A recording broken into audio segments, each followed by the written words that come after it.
Los resultados de la reciente evaluación del Ministerio de Educación a estudiantes de primaria y secundaria han vuelto a traer el debate de la calidad de la educación a la palestra.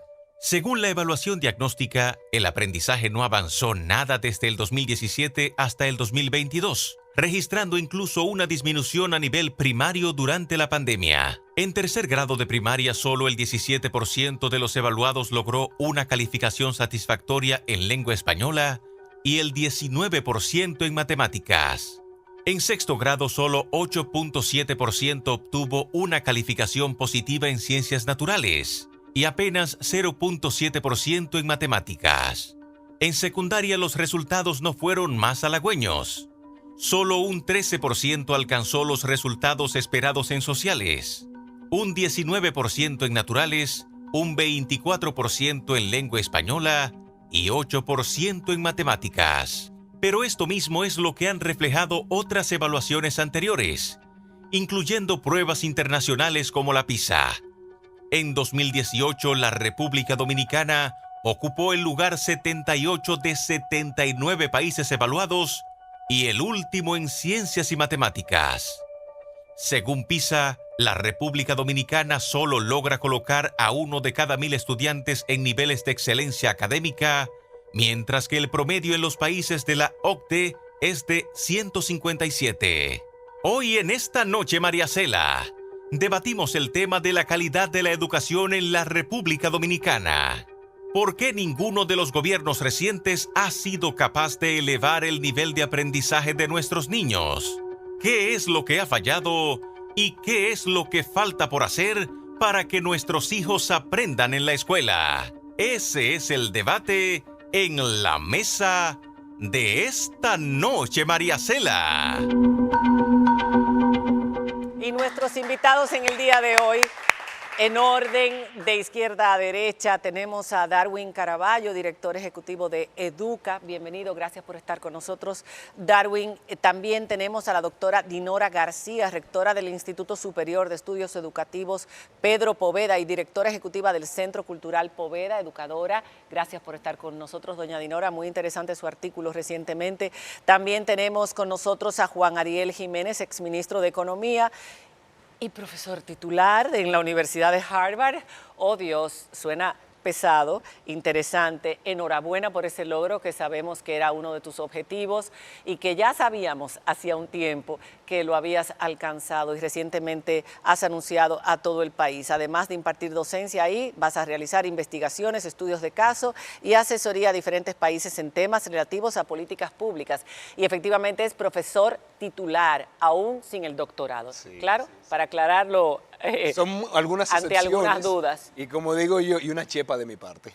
Sí, porque sin el doctorado es muy difícil. Es muy difícil. Deja la humildad, Juan Ariel, que tú te lo ganas. No, lo que pasa es que cuando uno ve los otros profesores, Nick Burns, por ejemplo, que fue el número 3 del Departamento de Estado, que también se le exoneró de esa condición porque votó la facultad, pues uno dice que lo mío fue una chepa. Ok, perfecto, una chepa maravillosa y se lo ha ganado. Diana Pinales, magíster en educación inicial, coach educativo internacional, directora general del Espacio de Formación Continua y Educativa Aprender es Divertido con Diana Pinales. Además ha sido profesora de liceos durante varios años en el pasado. Ella sabe lo que es estar dentro de las aulas, todas aquí prácticamente educadores. Tenemos también con nosotros a Juan Valdés, director del Observatorio Educativo de la Asociación Dominicana de Profesores. Gracias por estar con nosotros.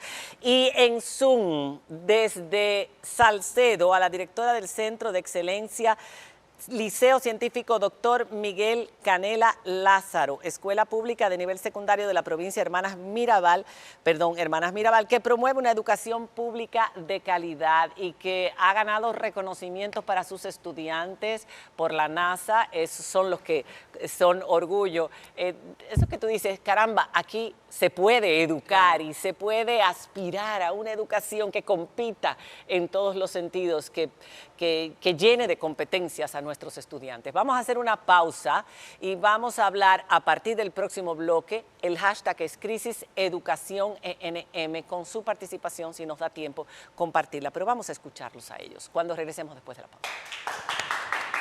Voy a hablar. Ok, llegamos a piso y hemos iniciado, no estamos recibiendo retorno. Aquí se ha iniciado el debate antes de empezar, pero Exacto. bueno, vamos a replantear. Usted vio ya la presentación en el informe, vimos lo que dice PISA desde hace años. República Dominicana está en el piso en cuestión de educación con relación al resto de países y no podemos permitirnos ese lujo. Tenemos los recursos, tenemos ya el 4%, lleva años invirtiéndose un 4%, no entendemos por qué estamos en esta situación. Sabemos que la pandemia afectó, es cierto, afectó la educación en el mundo entero, no solo en República Dominicana, pero esto no es desde la pandemia y esto no es en este gobierno, esto lleva ya años. Por fin, un ministro de Educación tiene como decíamos, la valentía de asumir la situación. Él tiene esperanza de que todo esto va a cambiar. Los padres están muy preocupados y yo quisiera que ustedes nos dijeran con relación a lo que dijo el ministro. El ministro mostró muchas preocupaciones ese día en esa rueda de prensa. No solamente que los estudiantes no están aprendiendo, sino que hay conflictos severos entre los planteles, los distritos escolares y el ministerio. No hay una comunicación fluida, no se aplican las políticas. Es como que el ministerio está por aquí y los planteles muchas veces están por allá. ¿Qué es lo que está pasando con nuestra educación desde ese punto de vista? Porque vamos a hablar del estudiantado, vamos a hablar de las familias, pero vamos a empezar por el núcleo, Ministerio de Educación y profesores. En mi opinión, en general, el problema es de gestión. Estamos hablando de que hemos tenido acá, después de la modificación curricular del año 2012, 5 ministros de educación. Las normas están ahí, los procedimientos, todo está especificado en el sistema. Aquí el principal problema de la educación pública es de gestión. Cuando un ministro dice que está preocupado, más que preocupado, debe estar ocupado en los problemas que no hay. Dudemos que está ocupado, no dudamos. María Cela, hay un diagnóstico, aquí ya tenemos hace décadas, un diagnóstico de cuáles son los problemas de la educación pública. Y hay propuestas. ¿Cuáles son? Aquí tenemos problemas de acceso, esencialmente. Tenemos problemas de calidad educativa, pero no sé de dónde sale la sorpresa. ¿Y la calidad educativa? ¿A qué usted debe que tengamos esos problemas? La calidad educativa depende, según el artículo 59 de la Ley General de Educación, de 13 factores, de los cuales 3 son pertinentes al rol del docente y 10 son pertinentes a la gestión institucional, ministerial, distrital, regional, la gestión de centro educativo, la gestión áulica. No sé por qué la sorpresa con los resultados, si los niños de este país llevan 10 años sin libros de texto ajustados al currículo. ¿De dónde es que esperan que los niños van a sacar mejores calificaciones si las bases del diseño curricular dominicano sostienen que el libro de texto es el instrumento básico de la experiencia enseñanza-aprendizaje? El manual operativo de centro educativo público y el manual de construcción de escuelas públicas te dice que en un espacio de 54 metros cuadrados no debes tener más de 30 niños por salón. El diseño curricular dominicano te manda a planificar clases y te manda a desarrollar actividades didácticas y pedagógicas basadas en un contexto. Ese contexto no existe en las escuelas públicas. En lo que ha fracasado la educación pública acá ha sido en cumplir esencialmente con las mismas bases del diseño curricular, que es un tema en esencia ministerial. Lo que puede en términos de eficiencia interna hacer el ministerio es lo que impacta a la regional, el distrito, la escuela, el aula y al docente. Es el macro educativo, aquí se han concentrado en el micro. Yo quiero oír a Vamos a Darwin. escucharlos a ellos. Bueno, yo quiero ir a Darwin porque Educa ha estado muy vinculada a todo este proceso desde la aplicación del 4% y ha hecho diagnósticos respecto a este tema muy valorados desde hace años. ¿Cuál es el problema? Y sería bueno que respondiera a esto. Sí, respecto a lo que dice. Primero hay una precisión tal vez a lo que... Él habla de un tema de accesibilidad. El colega Juan Valdés, la crisis no es de la educación pública. La Exacto. crisis es de la educación del país. Esos datos que veíamos Lo en pantalla mencionó. son del conjunto del Correcto. sistema público y privado. Y Cuando nosotros vemos, María Cela y televidentes, que menos del 1% de los niños se ubica en el nivel mínimo de satisfactorio en el área de la matemática, luego de 1000 días de clase, que es en el sexto de la educación primaria, 1000 días de clase y solo el 0.7% se ubica allí, público y privado, claramente hay un drama. Pero el punto es, que el estancamiento, como el ministro definió el estado de situación, no es ni siquiera desde el 2017, es en la larga duración. Correcto. Es en los últimos 30 años, pasados distintos gobiernos, distintos colores políticos. Sí, pero luego del 4% hubo una esperanza de que mejoraría el sistema educativo. Siempre dijimos, María Cela, que los recursos eran necesarios para una transformación, pero no son la condición sine qua non para que se genere calidad en el sistema educativo.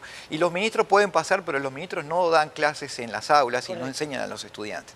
Es decir, aquí hay problemas de gestión, por supuesto, pero también hay un problema de la forma en cómo se procesa el aprendizaje dentro de las aulas y un complejo también social que no es ajeno a la realidad de lo que ocurre en la escuela. Ok, pero vamos por partes. Vamos primero el Ministerio de Educación y Profesorado, porque él representa a la ADP en este momento y ustedes hablan también en nombre de los profesores. Y a mí me gustaría que nos dijeran en cuanto a estos dos entes que son fundamentales para la educación de nuestros niños. Sí. Miren, ustedes han planteado que se hable, que situemos el problema en los últimos años, ¿no? Ustedes hablan de lo reciente. Bueno, sabemos que aquí ya ha salido, es histórico. Estoy de acuerdo que el problema de la calidad sería importante inclusive en algún momento cuando hablamos de calidad, ¿de qué estamos hablando? Exacto. Porque eso es lo primero. Calidad de los profesores, calidad del sistema, calidad de los libros, calidad de qué. Y que los niños aprendan. ¿De qué calidad que estamos hablando? Eso es lo que dice Diana, calidad de los aprendizajes. O sea, ¿de qué estamos hablando? Pero yo lo que quiero plantear es que este problema es un problema histórico. Claro. Es un problema histórico y cada histórico de los últimos X cantidad de años. Exacto. La educación en República Dominicana. Décadas. Sí, pero en el pasado. Pero la generación de nuestros padres tuvo... Era otra historia. Pero la generación de nuestros padres y de ustedes también tuvieron otra calidad ha educativa. habido problemas. ¿Qué pasó? ¿Dónde hubo ese Ahora, rompimiento? yo lo que planteo es que la corrupción, Sí. la práctica corrupta, continúa y siempre ha estado. y que no es de ahora, ni es de antes de ayer. No, para mí, hace años que se está dando una práctica y nadie quiere hablar de eso. ¿Quiénes son y los- nadie le entra a eso. Eso Pero, por un lado. ¿qué tipo de práctica corrupta en el sistema educativo Bueno, y cómo afecta a la calidad de la sí. educación? Mira, es una práctica corrupta. Cuando tú tienes el 4%, pero tú tienes una serie de acciones complementarias a la educación que distraen al ministerio, distraen.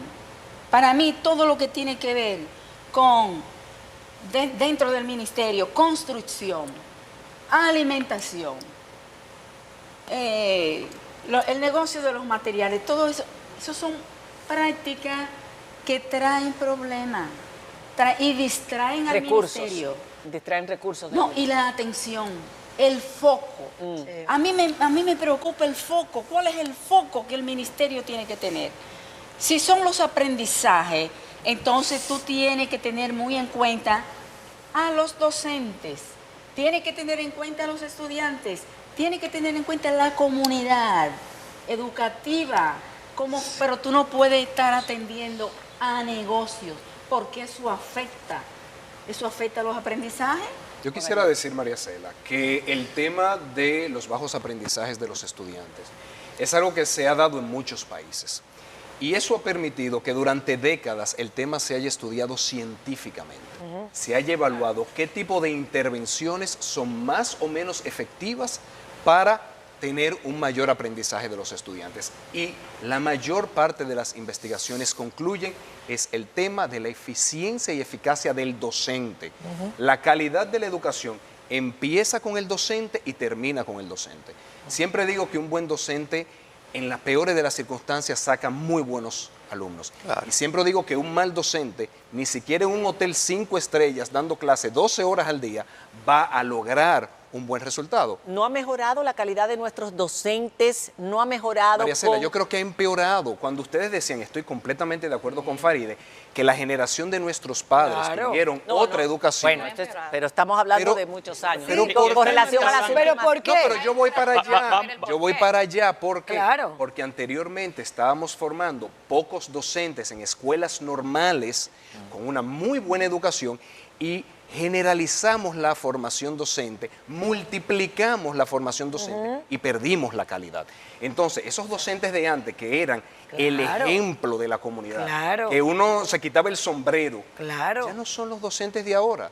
Entonces, este paso de formar cientos de docentes a formar decenas de miles, lamentablemente se perdió la calidad en República Dominicana y en muchos Es que las necesidades son mucho más grandes, son más grandes. ¿Y y qué las no solo exigencias de los tiempos son distintas Sin embargo, a la de nuestros. Sin embargo, María Cela y a todo el panel, hay ejemplos de lugares donde sí ha funcionado el modelo educativo y donde los estudiantes sí están aprendiendo, que son los menos, son poquísimos, se deben contar con las manos. Y uno de esos es el liceo de Salcedo, el liceo Lázaro Canela, que ha llegado a enviar a sus estudiantes incluso a competencias internacionales en la NASA. ¿Qué es lo que sí hacen los modelos educativos públicos que están funcionando en la República Dominicana que no están haciendo otros? Miren, yo entiendo que en cuanto a todo esto que están diciendo acá, que acabo de escuchar, entiendo que la mayor problemática que nosotros tenemos es que hay una desunión entre el Ministerio de Educación y los docentes. Entonces, ¿qué sucede? Pero este ministerio, el pasado, el antepasado, el trasantepasado. Bueno, o sea, creo que en esta ¿cuántos? ocasión lo he visto un poco más y con el ministro anterior también. Entonces, ¿qué sucede? Que mientras estemos con esa desunión, lamentablemente no vamos a poder lograr lo que nosotros queremos. ¿Por qué? Porque estamos todos buscando quién es el culpable. O sea, eso es lo que veo. El otro día yo me decía, wow, me duele la educación de mi país. ¿Por qué? Porque todo el que me conoce sabe que soy una educadora entregada, que trato de dar todo para que mis estudiantes puedan aprender como ellos se merecen aprender. Pero ¿qué sucede? Que tenemos una educación que está totalmente divorciada de la realidad que nosotros tenemos. Es como si allá arriba estuvieran implementando cosas sin tomar en cuenta esa realidad. ¿Cómo en realidad aprenden esos estudiantes? ¿Cómo es esa diversidad que nosotros tenemos? ¿Cómo podemos nosotros de alguna forma darle respuesta? ¿Y qué sucede? Que el Ministerio de Educación, cada vez que tiene una serie de resultados, dice que los maestros son los culpables. Los maestros se sienten estancados, agobiados, entonces tienen una parte que la culpa es del Ministerio de Educación y otra parte que la culpa es de las familias. Mientras nosotros estemos así y continuemos todos buscando quién es el culpable, exacto, y no nos enfoquemos en las posibles soluciones, o sea, nosotros como equipo, porque educación somos todos, ¿qué podemos nosotros hacer para darle respuesta a esas dificultades, a esas debilidades? Las propuestas están ahí. Lo que sucede es que aquí estamos olvidando por completo. Yo escucho lo que han dicho, por ejemplo, que pero dice yo Juan quiero Ariel, escuchar, y eso ignora por completo la naturaleza del aprendizaje. Perdón, yo quisiera Por escuchar, completo. Juan, a Caterina, escuchemos a que la Caterina. pregunta que hizo Diana precisamente iba para ella, que es la directora de ese liceo. ¿Qué están haciendo distinto? ¿Por qué están logrando resultados diferentes en ese liceo? Caterina. Sí, ¿qué estamos haciendo? Bueno, recalcar, como dijo Diana, que nosotros somos un centro educativo público, que nace en la provincia de Hermana Mirabal, que abarca, que tenemos 500 estudiantes de la provincia entera, y funcionamos gracias a un grandísimo compromiso, que no es solamente de las familias, de los estudiantes, de los profesores, ahora iremos ahí, porque el gran cambio viene del aula, de la comunidad, porque al final funcionamos porque somos una alianza entre lo que es público, pero también la comunidad de la provincia que le duele la educación y en este momento lo creó para fortalecer esos resultados que hemos visto que eran muy bajos, sobre todo en la área de... A nivel del liceo, ¿qué hacemos diferente? Estaba escuchando un poco a nivel de docencia, por ejemplo, los docentes poco formados, los docentes que salen de las universidades sin tener las competencias para entrar en el aula. En realidad, nosotros tenemos un profesorado muy joven que ha salido de las universidades tales como Codó, Suiza, de formación docente, que están formando excelentes maestros y maestras para la secundaria. Docentes que tienen mucho deseo de enseñar, que se quieren formar de forma continua, o sea, que están buscando una actualización. Nosotros como centro se la podemos ofrecer, pero ellos y ellas también buscan forma de crecer, no solamente a nivel dominicano, se inscriben a curso, a diplomado, y no solamente por un sencillo aumento importante de sueldo, pero es para llevar a sus estudiantes una calidad y llevar algo diferente. Porque es verdad, enseñar a un estudiante como hacíamos antes, hablando frente a una pizarra, poniéndola a copiar, es un estudiante, el estudiante de ahora, el joven de ahora se va, es rápido, necesita muchos estímulos. Entonces buscamos y pedimos a nuestros docentes que tengan una metodología de enseñanza activa, que no sea el profesor que hable todo el tiempo, que no sea el profesor que haga copiar, que sea el profesor que estimule al conocimiento.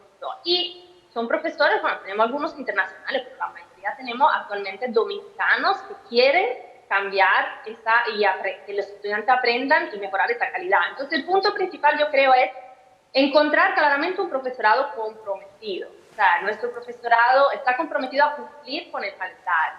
Nosotros cumplimos, hoy lo estaba calculando, estaremos cumpliendo 185 días de escuela sin tener un día de cierre. Y nuestros profesores no se van preguntando, voy hoy a la escuela, no, vienen y con gusto. Además, ellos sienten que tienen que cumplir con ese currículum que está hecho bastante bien, muy completo, solamente hay que explicarlo y cambiar la metodología de enseñanza en el aula. Entonces, a nivel de profesores, yo creo que se puede avanzar mucho. Yo creo que hay el ministerio está, nosotros los vemos las capacitaciones en eso, pero la verdad que el ministerio es un gran, podemos decir, elefante, una gran máquina. Entonces, a medida que va llegando a los a las regionales y a las escuelas, claramente la aplicación de lo que se enseña, como las capacitaciones, hace poco hicieron una sobre proyectos, enseñanza por proyecto, y claramente llegaron aquí docentes que no habían entendido de verdad, necesitan ejemplos, necesitan capacitaciones concretas, sin mucho hablar, con ejemplos de qué yo puedo hacer en matemática para que los estudiantes puedan aprender mejor. Son muchos temas, pero actualmente como los de profesorado es que no queremos mucho más porque es el que influencia mucho más a nuestro alumnado, también en la motivación. Ok, Hay algo decíamos importante sobre esto. Mire, quiero que respondan sí, yo esto. estoy de Ha sido muy acuerdo. interesante esa Sí, presentación. puedo decir, pero yo no estoy de acuerdo con que todo el problema es de los profesores. Así es. Porque muchas veces, bueno, la víctima es el profesor. Ahora, le voy a decir una cosa. Admitimos que la formación de los profesores que tenemos es una formación débil. Es una formación con poca consistencia. ¿Por qué? Porque aquí tenemos, y hace varios años, una formación, lo que llamamos una formación en cascada. Son muchos cursos, muchos talleres, etcétera. Pero primero, si tú quieres calidad, tú tienes que tener investigación. La investigación no puede ser privativa de las universidades, instituciones de educación superior. Educación superior. Educación inicial, educación primaria, tienen que estar vertebradas por la investigación. Pero además, la formación de los profesores no lo lleva todo. ¿Dónde está el acompañamiento? Acompañamiento de calidad, y sistémico. Sí, totalmente. Tiene que haber acompañamiento, totalmente. señores. Pero el acompañamiento existe. Ahora, hay que ver si ese acompañamiento es de calidad. Porque tenemos una problemática y es que a veces quienes nos acompañan pues no tienen las competencias para guiarnos, para apoyarnos, para ayudarnos. Entonces hay que ver esa parte. Otra cosa de lo que decía la compañera, a mí me encantó muchísimo poder escucharla y qué bueno que ella sí ha podido tener esos resultados o conoce esos resultados. Pero no todos los centros educativos tienen la realidad. Del centro educativo donde yo vengo, del contexto de donde yo vengo, de los maestros a los que les doy seguimiento, tienen 44 estudiantes en las aulas, tienen recursos que están inadecuados para darle la asistencia que esos niños necesitan, tienen un distrito encima, el director encima, el coordinador encima, los padres, todo el mundo te está exigiendo, todo el mundo te está pidiendo, y entonces la salud mental, la salud emocional de ese docente que también es un ser humano, por más que quiera, no puede. O sea, yo lo doy todo en el aula, pero llego a mi casa muerta. Mi familia lo saben. Y allá afuera yo tengo otro contexto que me está esperando y todo el tiempo estoy ahí como que tratando de dar lo mejor de mí. Entonces a veces yo entiendo como que el Ministerio de Educación vende mucho y me duele lamentablemente porque esa es mi casa, yo soy su hija prácticamente y yo entiendo que los padres lo que hacen es apoyar a los hijos, o sea, vamos a socializar, vamos a ver qué es lo que está pasando y no todo el tiempo lanzarle todo como que ustedes son los culpables, sino ver qué estamos haciendo nosotros. Otro de los errores es que de alguna manera han descargado a la familia del todo. Y la familia ha asumido la jornada extendida como un internado. Correcto. O sea, no revisan los cuadernos, las mochilas de sus hijos para ver cómo están, y no solamente se trata ¿No de se eso, involucran? porque el proceso de enseñanza-aprendizaje es más que planificar un contenido para enseñar. También los padres tienen que revisar cómo tú te sientes, cómo tú te identificas con eso. Los padres son Pero hay otra que parte entender que fundamental. eso es parte. Lo que aquí no están Ahora- entendiendo desde el punto de vista científico de la educación es que la educación es sistémica.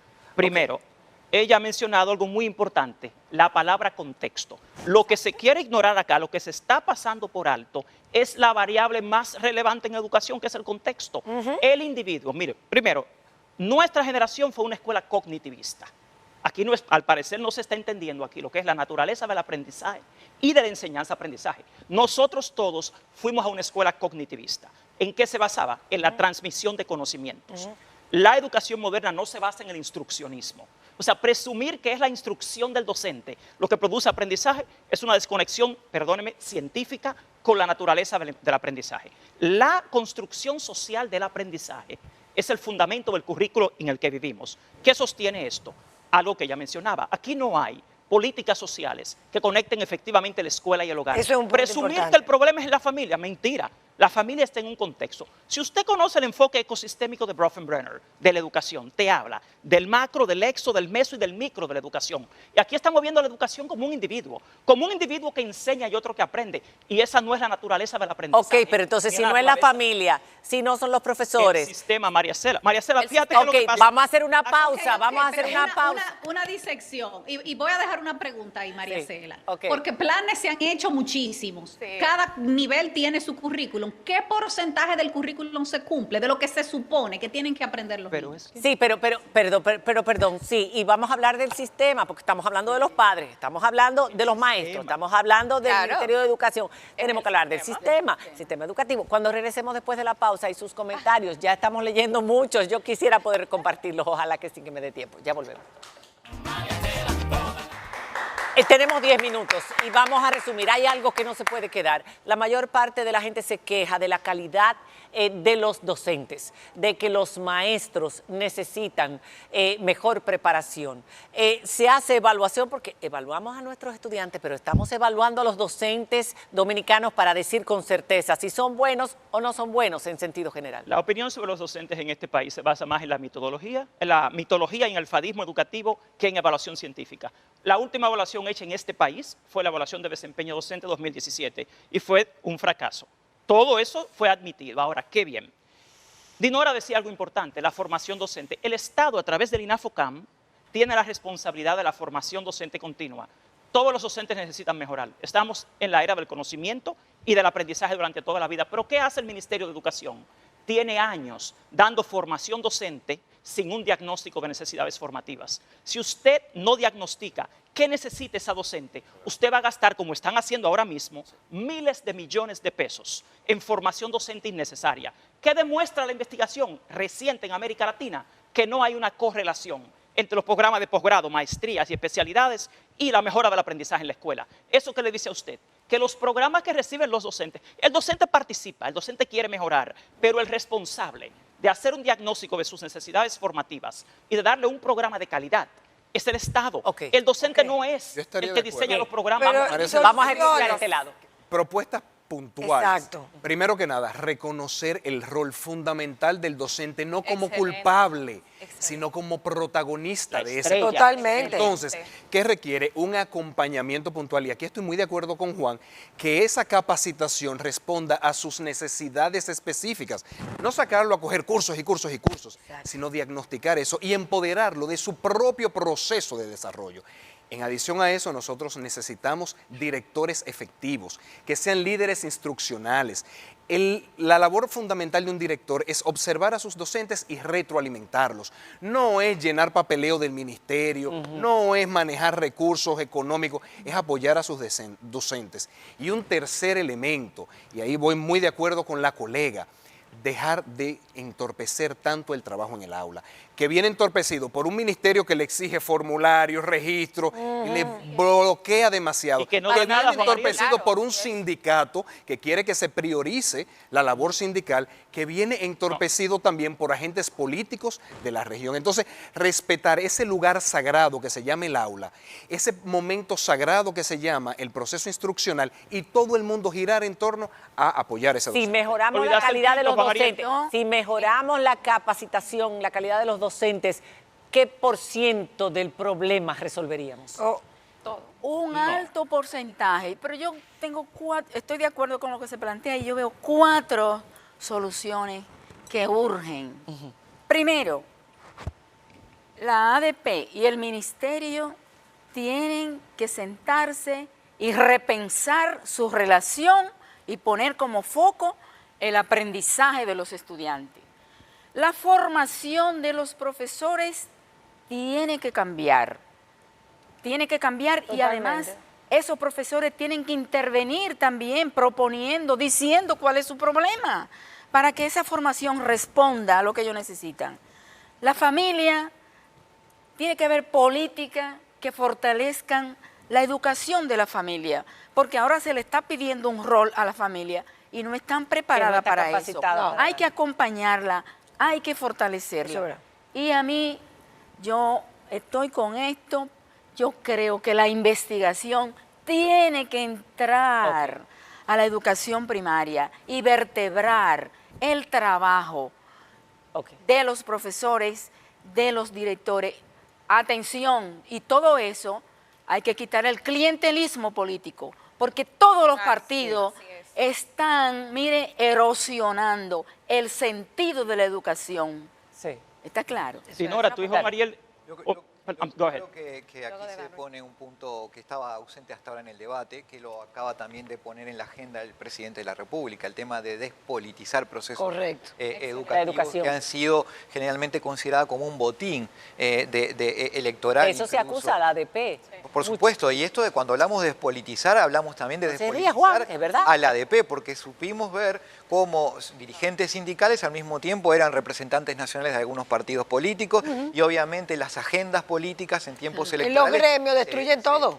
Bueno, aquí yo... Pero hay un elemento clave que no podemos dejar de considerar, que es traer mérito al sistema, la famosa meritocracia. Esto es muy sencillo de resolver cuando los cargos de directores y de maestros y de funcionarios administrativos que educan tanto o más a veces que los docentes, técnicos docentes. por supuesto, técnicos docentes, todos los rangos del ministerio sean asignados por un concurso de oposición que una agencia independiente valide. Cuando uno trae talento, ¿qué hacen los países? Hoy mencionaba Diana. Estaría de acuerdo. Bueno, lo que pasa es que el mérito. Eso es muy interesante. Ustedes están obviando quizás de nuevo lo que es el origen de todo eso. La gestión. Si usted no tiene un ministro, un viceministro, un director regional y distrital que pueda hacer eso eficientemente, señores, el tema esencial de todo eso que ustedes mencionan. Pero es que entre yo le voy a decir contradicción. algo, yo tengo una opinión un poco diferente. Un minuto. Hay más asalto ahora del empresariado y de las agencias internacionales a la educación que de la política. Aquí han gastado miles de millones de pesos entregados, subcontratando funciones que deben ser del ministerio. ¿Cómo para del que se empresariado? desarrolle. Aquí usted tiene 35.000 millones de pesos contratados, subcontratados al PNUD. Ustedes como Educa, ustedes son miembros del Consejo Nacional de Educación y a la vez contratistas.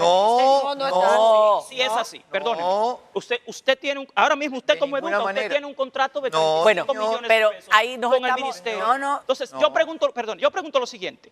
OEI, PNUD, UNICEF, Educa, todas ONGs externas al sistema educativo, desarrollando funciones que debe desarrollar el Ministerio de Educación. Señores, aquí ahora mismo hay un contrato de una de estas instituciones hasta para comprar un edificio del ministerio. Muchas veces lo quieren otras empresas, esos contratos, pero yo que no tienen que insisto, ser, María Cela, Juan Ariel, vámonos a las propuestas puntuales. porque nos pasamos que además nos quedan 3 minutos y yo quiero escuchar y terminar con Catherine. La propuesta es que el sistema funcione institucionalmente. No puede ser ni políticamente ni empresarialmente. Estoy de acuerdo con eso. Porque aquí hay dos extremos. Estoy de acuerdo con eso. Aquí 100% de acuerdo. o hasta Todos. hay un asalto del neoliberalismo de la educación. Si lo quieres ver conceptualmente. Mis propuestas son las siguientes. Que el Ministerio de Educación escuche más al docente, que confíe más en el docente. Necesitamos enfocarnos más en calidad y menos en la cantidad. Necesitamos enfocarnos en la realidad y dejar de un lado el mucho inventar para aparentar. Necesitamos inclusión de la familia, más no integración, y necesitamos un acompañamiento de calidad que te dirige, que de alguna manera te muestra seguridad en qué te ayudo, qué tú necesitas, cómo crees que puedes avanzar. Esas son mis propuestas. Ok, Caterina. Por mi parte, bueno, es como le mencionaba un poco antes. Antes comencemos a cumplir, yo creo, con los que nos indican desde el Ministerio, desde el punto de vista del calendario.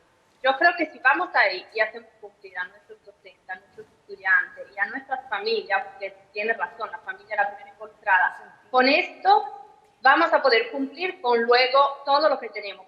Seguimos saliendo de las escuelas a las 3 de la tarde, seguimos faltando durante el día, claramente no vamos a tener una mejoría de resultado. Y eso no es muy complicado. Es el Ministerio de Educación, ¿ahora me escucha?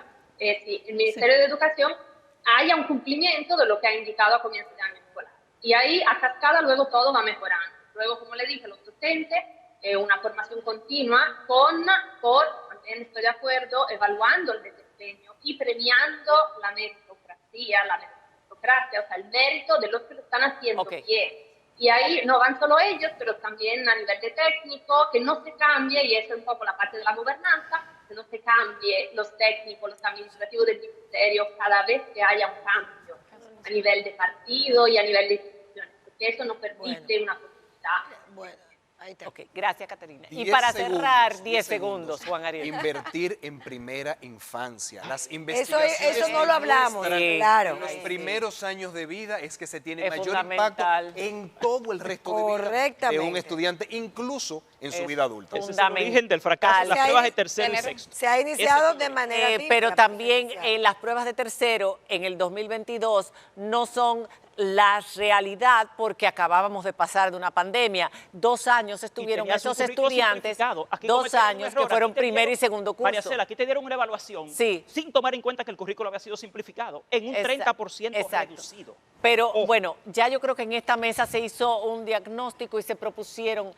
bastantes muchos comentarios ojalá, que se quedan fuera. los comentarios, pero una de las cosas que la gente se queja más, e insisto, y es algo que tiene que quedar claro aquí, se tiene que despolitizar la educación desde el momento en que dejemos a un lado los intereses partidarios y políticos, entonces, y pensemos en el estudiantado, en los niños y en el futuro, las cosas van a cambiar, tanto de un lado como de otro. Muchas gracias por haber participado. Gracias a ustedes. En esta mesa tan especial. Y en los docentes, sí, pero los docentes que piensen, claro, quieren que sean estrellas, pero los tratan que no hagan más huelga tampoco en días de escuela, que sea no haya razón para hacer huelga, que no haya razón para que se haga huelga, pero bueno, gracias a ustedes por haber participado de esto, aunque no pudimos compartir sus comentarios, espero que haya servido de algo. Un beso, hasta mañana, gracias.